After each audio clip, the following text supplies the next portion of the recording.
O medicamento Elaprase é também conhecido pelo nome do princípio ativo idursulfase. E esse medicamento está registrado pela Anvisa no Brasil já tem algum tempo, mas, apesar do registro sanitário do medicamento, até aqui, pelo menos, a ANS, a Agência Nacional de Saúde Suplementar, não incorporou esse medicamento dentro do seu rol de procedimentos. E por que é tão importante a ANS fazer isso? Olha, é importante a ANS fazer isso porque há várias operadoras de planos de saúde que continuam entendendo que só são obrigadas a custear um tratamento, por exemplo, se esse tratamento estiver listado dentro do rol da ANS. E como não está, várias delas, na prática, buscam se eximir de fornecer um medicamento como esse. Mas o que será que diz a lei a esse respeito? Eu sou Elton Fernandes, advogado, especialista em plano de saúde. Eu sou professor de Direito e também sou autor do livro jurídico Manual de Direito da Saúde Suplementar. Eu vou ajudar você hoje a compreender um pouco melhor as regras do setor de planos de saúde.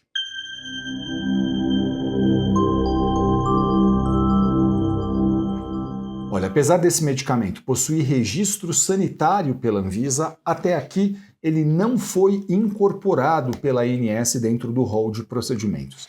E aí, o que acontece na prática? Olha, na prática é mais ou menos assim.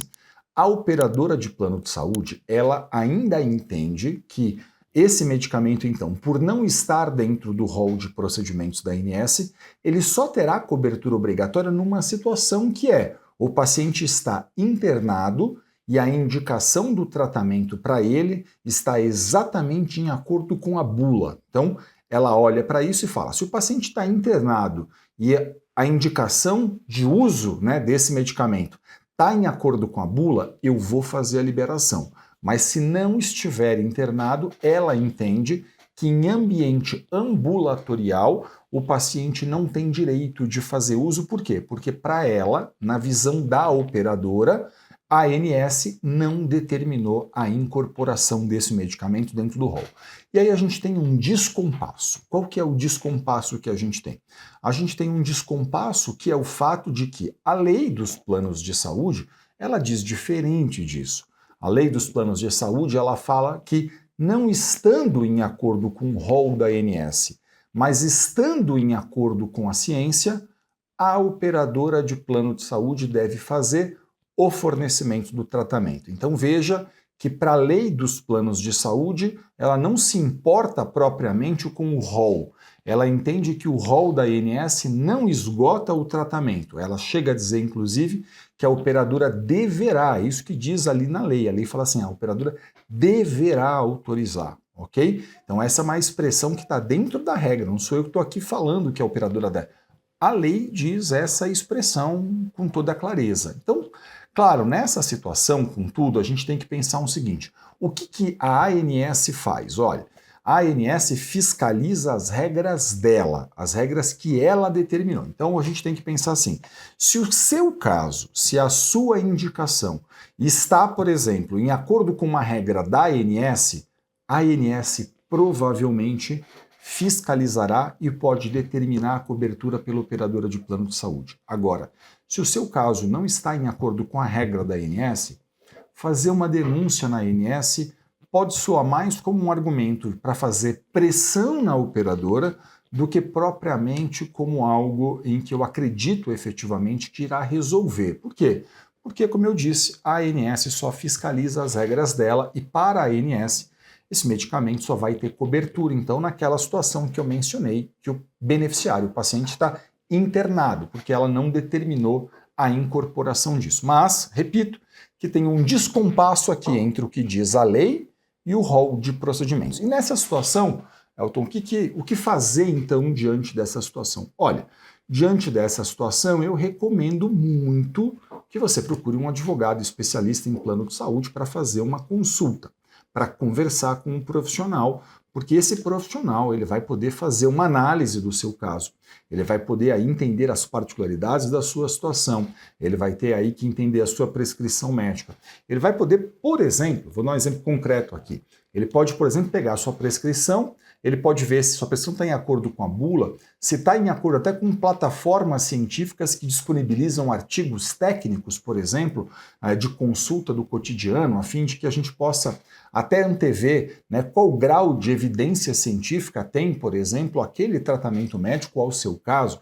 Tudo isso, por exemplo, um advogado pode fazer a fim de avaliar, então, qual é o melhor caminho para você. Olha, o melhor caminho é pressionar a operadora, é reclamar na ANS, né? Pode chegar até um caminho de ter que mover uma ação judicial, mas tudo isso, evidentemente, você vai conversar com um advogado especialista em plano de saúde. Eu digo um advogado especialista porque, por exemplo, se você me fizer uma pergunta de direito societário, eu não sei nada sobre direito societário, né? Mas eu sei de plano de saúde, dou aula disso, então esse é meu cotidiano. Então eu sugiro sempre que você converse com profissionais. E aí você pode me dizer assim, mas Elton, eu não conheço profissionais que possam me auxiliar nisso. O que eu faço nessa situação?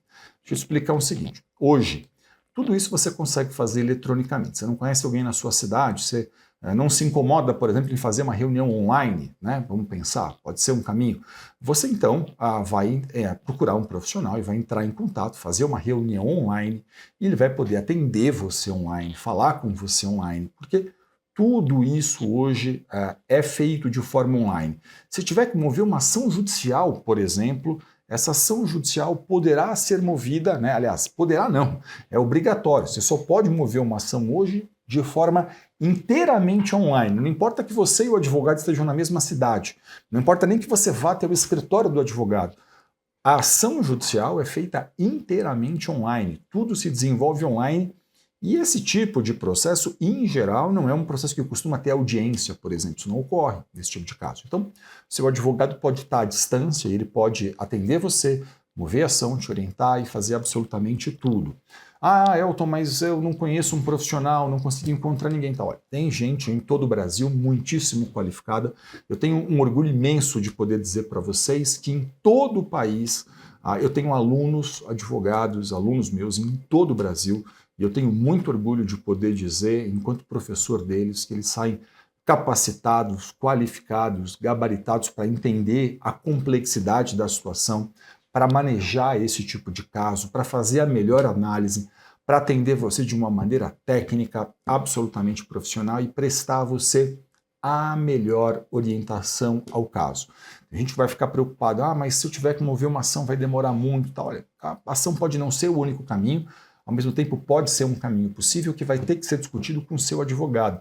E mesmo que você tivesse que mover uma ação judicial, por exemplo, numa situação como essa, ações judiciais, embora elas sejam até bastante longas, né, porque todo processo, a gente tem que pensar num processo como um procedimento, né? Mas é possível dentro de uma ação judicial, por exemplo, você discutir ali uma liminar, enfim.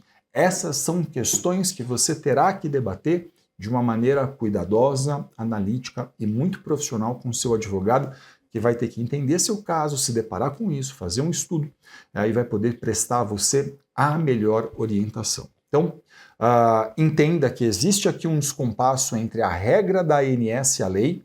A operadora de plano de saúde continua olhando só a regra da ANS, ao passo em que a lei dos planos de saúde ela é mais ampla do que a regra da ANS. Ela chega a dizer, né, como eu disse para vocês, que os tratamentos cientificamente reconhecidos deverão ter cobertura pela operadora de plano de saúde. Ela chega a colocar isso no imperativo, de forma que é sempre importante, com tudo que você converse com um advogado, e esse profissional vai poder prestar a você o melhor auxílio. Pode reclamar na ANS? Pode reclamar na ANS, não tem nenhum problema. Pode reclamar na ouvidoria do plano de saúde? Pode reclamar na ouvidoria do plano de saúde, não tem nenhum problema. Isso, nada disso atrapalha o seu direito. Mas é importante que você tenha a recusa por escrito da operadora, o seu advogado vai precisar ler isso, interpretar essa questão. Se você tiver cópia do seu contrato, isso pode ser interessante em alguns casos, embora a lei seja sempre superior a um contrato. Então, se eu consigo, por exemplo, enquadrar um caso na lei, eu não necessariamente preciso ter o contrato ali dentro, porque nenhum contrato pode contrariar a lei. E ter, claro, uma boa indicação técnica, um bom relatório, uma boa justificativa clínica, tudo isso é muito importante. E essas são questões que você vai procurar um advogado e ele vai poder, então, te orientar adequadamente de acordo com o seu caso. Que tudo fique bem por aí, desejo muita saúde a você, espero ter sido útil. A gente está sempre aqui tentando levar informação às pessoas para que as pessoas possam aí, então, compreender os seus respectivos direitos. Saúde, que tudo fique bem, até o próximo vídeo.